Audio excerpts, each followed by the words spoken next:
ഇസ്ലാമിക വിദ്യാഭ്യാസ സ്ഥാപനങ്ങളിലെ അവസ്ഥകൾ ഒരു സ്തംഭനാവസ്ഥയിൽ എത്തിപ്പെട്ടത് എന്തുകൊണ്ടാണ് എന്ന് നമ്മൾ പഠിക്കണം. എന്ത് മാറ്റങ്ങളാണ് നമുക്ക് കൊണ്ടുവരാൻ പറ്റുക എന്ന് നമ്മൾ പഠിക്കണം. പണ്ഡിതന്മാരുണ്ടാക്കുവാൻ ഏത് രീതിയാണ് നമ്മൾ അവലംബിക്കേണ്ടത് എന്ന് നമ്മൾ പഠിക്കണം. ഈ പഠനത്തിൽ വളരെ പ്രധാനപ്പെട്ട, ഞാൻ ആദ്യം പറഞ്ഞല്ലോ, വഹീനെ വായിക്കുന്ന മനസ്സിലാക്കുന്ന പ്രക്രിയക്കാണ് ഇസ്ലാമിക വിദ്യാഭ്യാസം എന്ന് പറയുന്നത്. വഹിയെ ഇറങ്ങിയിരിക്കുന്നത് മനുഷ്യനുമായിട്ട് സംവദിക്കാനാണ്. ഈ കാലഘട്ടത്തെ മനുഷ്യനുമായിട്ട് സംസാരിക്കുവാൻ അള്ളാഹുവിൻ്റെ വഹീന് സാധിക്കുന്നില്ലെങ്കിൽ അതിന് പ്രസക്തിയില്ല. ഈ കാലഘട്ടത്തിലെ ജനങ്ങളുമായിട്ട് വഹി സംസാരിക്കണമെങ്കിൽ ആ വഹീനെ ആ വിധത്തിൽ വായിക്കാൻ പണ്ഡിതന്മാർക്ക് കഴിയണ്ടേ? അത് നിലവിലുള്ള രീതി കൊണ്ട് കഴിയുമോ?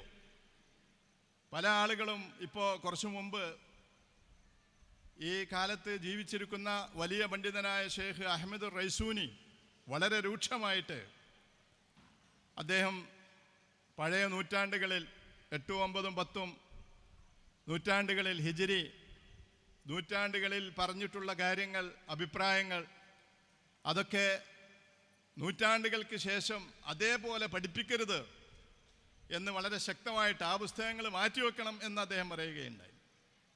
ഞാൻ ആ പുസ്തകം മാറ്റിവെക്കണം എന്നല്ല പറയുന്നത്. കിതാബുകൾ ആ കാലത്തെ മനുഷ്യന്മാർ എങ്ങനെ ചിന്തിച്ചു എന്ന് പഠിക്കുവാൻ കിതാബുകൾ നമ്മൾ പഠിക്കണം. പക്ഷേ ഈ കാലത്തേക്ക് ചിന്തിക്കേണ്ടത് ഈ കാലത്തെ മനുഷ്യന്മാരാണ്.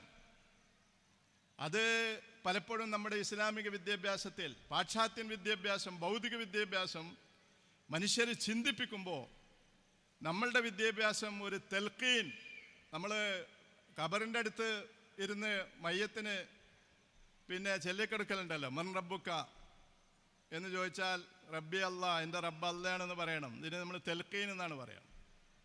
അപ്പം ഇതേപോലെ ഈ തഫ്കീറിന് പകരം തെൽക്കീൻ, ചിന്തിക്കുന്നതിന് പകരം ഇങ്ങനെ ചൊല്ലിക്കൊടുക്കുക, ആലോചിക്കുന്നതിന് പകരം ഹിഫ്ള് മനഃപ്പാഠമാക്കുക, പരിശോധന, ഒരു മനുഷ്യൻ്റെ, ഒരു വിദ്യാർത്ഥിയുടെ വിശകലന ശേഷി, അവൻ്റെ ഗ്രാഹ്യശേഷി പരിശോധിക്കുന്നതിന് പകരം അവൻ്റെ ഓർമ്മശക്തി മനഃപ്പാഠമാക്കുവാനുള്ള ശേഷി പരിശോധിക്കുക തുടങ്ങിയ തെറ്റായ വിദ്യാഭ്യാസ ക്രമം ഇപ്പോഴും നല്ലൊരളവോളം പിന്തുടരുന്നത് നമ്മുടെ ഇസ്ലാമിക വിദ്യാഭ്യാസമാണ് എന്ന് പരിശോധിച്ചാൽ നമുക്ക് കാണാൻ പറ്റും. ഇത് വലിയ അപകടമാണ്. ബാക്കി പഴയത് തുറാസിനെയൊക്കെ നിലനിർത്തിക്കൊണ്ട് തന്നെ വഹീന് കാലത്തോട് സംസാരിക്കാൻ പറ്റണമെങ്കിൽ അതിൽ മാറ്റങ്ങൾ വരണമല്ലോ. ഇപ്പോൾ ഖുർആൻ നമ്മൾ എപ്പോഴും ആലോചിക്കാറുണ്ട്. ഖുർആനിലെ ഏറ്റവും പുതിയ തഫ്സീറുകൾ, ഇപ്പോൾ മൗദൂദിയുടെ തഫ്ഹീമുൽ ഖുർആൻ, സയ്യിദ് ഖുത്ബിൻ്റെ ഫീ ദിലാലുൽ ഖുർആൻ, ഇതൊക്കെ 20-ാം നൂറ്റാണ്ടിലെ ഖുർആൻ്റെ ഏറ്റവും ശക്തമായ കാലികമായ വായനയായിരുന്നു. പക്ഷേ 21-ാം നൂറ്റാണ്ടിൽ മൗദൂദിയെയും സയ്യിദ് ഖുത്ബിൻ്റെയും അപ്പുറത്തേക്ക് ഖുർആനെ വായിച്ചെങ്കിലേ ഈ ഖുർആനെ ഈ കാലത്തെ ജനങ്ങൾക്ക് മനസ്സിലാക്കാൻ കഴിയുകയുള്ളൂ. ഈ കാലത്തോട് എങ്ങനെയാണ് ഖുർആൻ സംവദിക്കുന്നത് എന്ന് മനസ്സിലാക്കുവാൻ ഏറ്റവും പുതിയ തഫ്ഹീമുൽ ഖുർആനും ഫീ ദിലാലുൽ ഖുർആനും പോലും മതിയാവുകയില്ല. ഇതിൻ്റെയും അപ്പുറത്ത് തഫ്സീർ തബരി പഠിപ്പിച്ചുകൊണ്ട് മാത്രം ഖുർആനെ ഈ കാലത്ത് മനസ്സിലാക്കാൻ പറ്റില്ലല്ലോ. അപ്പോൾ യഥാർത്ഥത്തിൽ ഖുർആൻ്റെ ഈ ആയത്തുകൾ നമ്മൾ പല ആളുകളും ഖുർആനിലെ ഓരോ ആയത്തുകളെയും വ്യാഖ്യാനിക്കുമ്പോൾ, അത് വിശദമാക്കുമ്പോൾ നമുക്ക് ഇതുവരെ പറയാത്ത കുറേ ആന്തരാർത്ഥങ്ങളുള്ള ആയത്തുകളാണ് അള്ളാഹിൻ്റെ ഖുർആൻ എന്ന് നമ്മൾക്ക് തോന്നാറില്ലേ? നമ്മൾ തന്നെ ഖുർആൻ വായിക്കുമ്പോൾ, ഖുർആൻ ഓതുമ്പോൾ നമുക്ക് തന്നെ തോന്നും, ഓ, ഈ ആയത്തിന് ഇങ്ങനെ ഒരു അർത്ഥമുണ്ടല്ലോ, ഒരു കാഴ്ചപ്പാടുണ്ടല്ലോ. അത് ഒരു മുഫസ്സിർ പറഞ്ഞിട്ടുണ്ടാവില്ല. അപ്പം എന്താ വെച്ചാൽ ഖുർആന് ആ ആയത്ത് അവിടെ ഉണ്ട്. ആ ആയത്ത് കഴിഞ്ഞ കാലത്തുള്ള ആള് മനസ്സിലാക്കിയതുപോലെയല്ല ഈ കാലത്ത് ഒരു കണ്ണുകൊണ്ട് ലോകത്തേക്കും മറുകണ്ണുകൊണ്ട് ഖുർആനിലേക്കും നോക്കുമ്പോൾ ഒരു മനുഷ്യന് മനസ്സിലാക്കാൻ പറ്റുക. അങ്ങനെ നിങ്ങൾ മനസ്സിലാക്കുന്നുണ്ടോ എന്നുള്ളതാണ്. ഇമാം ഇബ്നു അബ്ബാസ് റളിയല്ലാഹു അൻഹുവിനെ ഉമർ റളിയല്ലാഹു അൻഹു വലിയ പരിഗണന ഒരു ചെറുപ്പക്കാരന് കൊടുക്കുന്നതിനെ പറ്റി നമ്മൾ സാധാരണ പ്രസംഗിക്കാറുണ്ട്. പരിഗണന കൊടുക്കാനുള്ള കാരണം ഇബ്നു അബ്ബാസ് ഒരു ഖുർആൻ പണ്ഡിതനായിരുന്നു എന്നുള്ളതാണ് ഉമർ കൊടുക്കാൻ കാരണം. അങ്ങനെ സീനിയർ സഹാബിമാർ പരാതിപ്പെട്ടപ്പോൾ ഉമർ ചെയ്ത ഒരു കാര്യമുണ്ട്, നിങ്ങൾക്കറിയാതെ. ഒരു സദസ്സിൽ വെച്ച് ഇദാ ജാ നസ്റുല്ലാഹി വൽ ഫതഹ് എന്ന ആയത്തിൻ്റെ വിശദീകരണം ചോദിച്ചു ഉമർ.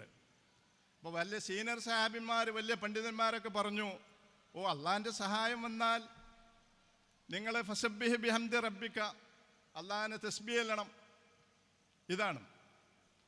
എന്നിട്ട് ഉമർ പറഞ്ഞു ഇബ്നു അബ്ബാസിനോട് എന്താണ് ഈ ആയത്തിൻ്റെ അർത്ഥം? അപ്പോൾ ബാക്കിയുള്ള പണ്ഡിതന്മാരൊക്കെ പറയുന്നത് ആർക്കും പറയാവുന്ന വ്യാഖ്യാനമാണ്. ഇബ്നു അബ്ബാസിനോട് എന്താണ് ഇബ്നു അബ്ബാസ് ഇതിൻ്റെ വ്യാഖ്യാനം എന്ന് ചോദിച്ചപ്പോൾ ഇദാ ജാ നസ്റുല്ലാഹി വൽ ഫതഹ്, അള്ളാഹിൻ്റെ സഹായം വരികയും ഫതഹ് സംഭവിക്കുകയും ചെയ്താൽ ഫസബ്ബിഹ് ബിഹംദി റബ്ബിക വസ്തഗ്ഫിറു, തസ്ബീഹ് ചൊല്ലുകയും ഇസ്തിഗ്ഫാർ, താങ്കൾ നബിനോടാണ് പറയുന്നത്, ഇസ്തിഗ്ഫാർ നടത്തുകയും ചെയ്യണം എന്ന് അള്ളാഹ് പറഞ്ഞു. എന്താ ഇതിൻ്റെ അർത്ഥം? അപ്പോൾ ഇബ്നു അബ്ബാസ് പറഞ്ഞു അള്ളാഹിൻ്റെ റസൂലിൻ്റെ മരണം അടുത്തിരിക്കുന്നു എന്ന് പറയുന്ന ഒരായത്തായിരുന്നു ഇത്. അത് ബാക്കിയുള്ള ആളുകൾക്കൊന്നും കിട്ടിയില്ല, ഇബ്നു അബ്ബാസിനാണത് കിട്ടിയത്. അതാ ആയത്തിൻ്റെ പ്രത്യക്ഷാർത്ഥമല്ല, പ്രത്യക്ഷാർത്ഥമാണ് ബാക്കിയുള്ള ആളുകളൊക്കെ പറയുന്നത്. ഇബ്നു അബ്ബാസ് പറയുന്നത് അതിൻ്റെ ആന്തരാർത്ഥമാണ്. ആ ആയത്ത് വായിച്ചിട്ട് ഇബ്നു അബ്ബാസിൻ്റെ ബുദ്ധി കൊണ്ട് ഇബ്നു അബ്ബാസ് എത്തിച്ചേരുന്ന ഒരു നിഗമനമാണ്. ആ നിഗമനം നടത്തുവാനുള്ള ശേഷിയാണ് ഇബ്നു അബ്ബാസ് എന്ന ചെറുപ്പക്കാരനെ സഹാബിമാരുടെ സീനിയർ പണ്ഡിതന്മാരെക്കാൾ പരിഗണിക്കുവാൻ ഉമർ റളിയല്ലാഹു അൻഹുവിനെ പ്രേരിപ്പിച്ചത് എന്നാണ് ചരിത്രം. ഇങ്ങനെ നമ്മൾ ഖുർആൻ വായിക്കാൻ നമ്മുടെ വിദ്യാർത്ഥികളെ പ്രാപ്തരാക്കുന്നുണ്ടോ? നമ്മുടെ അധ്യാപന രീതികൾ, നമ്മുടെ സിലബസ് രീതികൾ ഇങ്ങനെ ഖുർആൻ വായിക്കുവാൻ പ്രേരിപ്പിക്കുന്നുണ്ടോ? നമ്മുടെ വിദ്യാഭ്യാസ സ്ഥാപനങ്ങളിൽ നിന്ന് മൗദൂദിക്കും സയ്യിദ് ഖുത്ബിനും ശേഷം ഒരു പുതിയ ഖുർആൻ വ്യാഖ്യാതാവ് ഉണ്ടാകുവാനുള്ള സാധ്യതകളുണ്ടോ? ഓരോ തഫ്സീറും ഓരോ കാലം കഴിയുമ്പോൾ കാലഹരണപ്പെടും. തഫ്ഹീമുൽ ഖുർആനും ഫീദിലാൽ ഖുർആനും അത് സംഭവിക്കും. തഫ്ഹീമുൽ ഖുർആൻ ഒരു 20-ാം നൂറ്റാണ്ടിനെ അഭിസംബോധന ചെയ്ത വളരെ ശക്തമായ ഒരു തഫ്സീറായിരുന്നു. പക്ഷേ അത് 22-ാം നൂറ്റാണ്ടിൽ ആ ദൗത്യം നിർവഹിക്കുവാൻ അതിന് പ്രാപ്തിയില്ല എന്ന് 22-ാം നൂറ്റാണ്ടിലെ ഒരു ഖുർആൻ വിദ്യാർത്ഥി പറയും. ഫീദിലാൽ ഖുർആൻ വായിച്ചാൽ അറബി സാഹിത്യത്തിലൂടെ നിങ്ങളെ ഖുർആൻ ബോധ്യപ്പെടുത്തുന്നതിന് വേറെ ഒരു സമാനമായ തഫ്സീറില്ല എന്ന് നിങ്ങൾ പറയും. പക്ഷേ 20-ാം നൂറ്റാണ്ടിൻ്റെ ജാഹിലിയ കാലത്തെ മനസ്സിൽ വെച്ചുകൊണ്ട് എഴുതിയ ആ തഫ്സീർ 22-ാം നൂറ്റാണ്ടിലെ ബഹുസ്വര സമൂഹത്തിൽ പ്രസക്തമല്ല എന്നൊരു വിദ്യാർത്ഥി പറയും. അപ്പോൾ പ്രസക്തമായ തഫ്സീർ ഏതാണ്? ആ തഫ്സീർ ഉണ്ടാക്കാൻ നിങ്ങൾക്ക് കഴിയുമോ? അങ്ങനെ കഴിവുള്ളവരെ ഉണ്ടാക്കുവാൻ നമ്മുടെ വിദ്യാഭ്യാസ സമ്പ്രദായത്തിന് സാധിക്കുമോ? ഇങ്ങനെയുള്ള കുറേ ചോദ്യങ്ങൾ ഈ ഇസ്ലാമിക വിദ്യാഭ്യാസത്തെ പറ്റിയുള്ള പഠനത്തിൽ നമ്മുടെ മുമ്പിൽ വരുന്നുണ്ട്. ഏതായാലും എനിക്ക് തോന്നുന്നത് ഇസ്ലാമിക വിദ്യാഭ്യാസം എന്തിനാണ് എന്ന ചോദ്യത്തിൻ്റെ ഒറ്റ വാക്കിൽ പറയാവുന്ന ഒരു മറുപടി ഇസ്ലാമിക നാഗരികതയുടെ പുനഃസ്ഥാപനമാണ് ഈ കാലഘട്ടത്തിലെ ഇസ്ലാമിക വിദ്യാഭ്യാസത്തിൻ്റെ ലക്ഷ്യം. ഇസ്ലാമിക നാഗരികതയുടെ, ഇസ്ലാമിക് സിവിലൈസേഷൻ, അൽ ഹലാർ അൽ ഇസ്ലാമിയ, ഇസ്ലാമിക നാഗരികതയുടെ പുനഃസ്ഥാപനമാണ് ഇസ്ലാമിക വിദ്യാഭ്യാസത്തിൻ്റെ ലക്ഷ്യം. ഇസ്ലാമിക നാഗരികതയെ പുനഃസ്ഥാപിക്കുന്നതിൽ വൈജ്ഞാനികമായും ബുദ്ധിപരമായും പങ്കുവഹിക്കുവാൻ സാധിക്കുന്ന പ്രൊഡക്റ്റ്, അതുപോലെ തന്നെ അതിന് പ്രാപ്തമാക്കുന്ന നോളജ് പ്രൊഡക്ഷൻ സാധിക്കുമ്പോഴാണ് ഈ കാലത്തെ നമ്മൾ നടത്തിക്കൊണ്ടിരിക്കുന്ന വിദ്യാഭ്യാസത്തെ ഒരു ഇസ്ലാമിക വിദ്യാഭ്യാസം എന്ന് നമുക്ക് പറയാൻ പറ്റുക.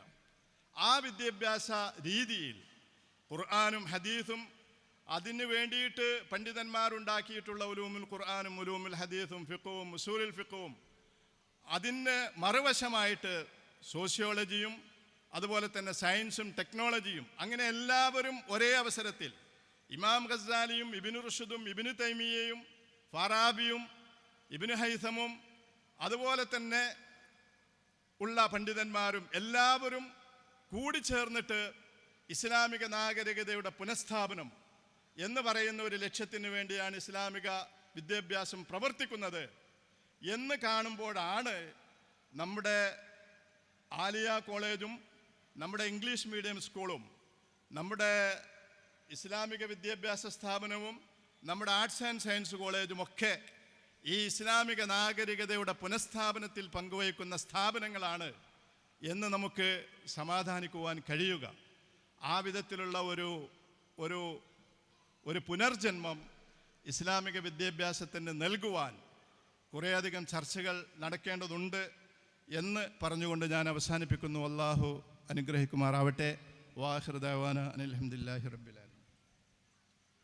ഇസ്ലാമിക വിദ്യാഭ്യാസ മേഖലയിലെ നവീകരണത്തെക്കുറിച്ച്, അതിൻ്റെ ആവശ്യകതയെക്കുറിച്ച് നമ്മോട് ഉത്ബോധിപ്പിച്ച ബഹുമാന്യനായ ഡോക്ടർ അബ്ദുസ്സലാം അഹമ്മദ് അവർക്ക് ആലിയ അലുമിനി അസോസിയേഷൻ എല്ലാവിധ നന്ദിയും അറിയിക്കുകയാണ്.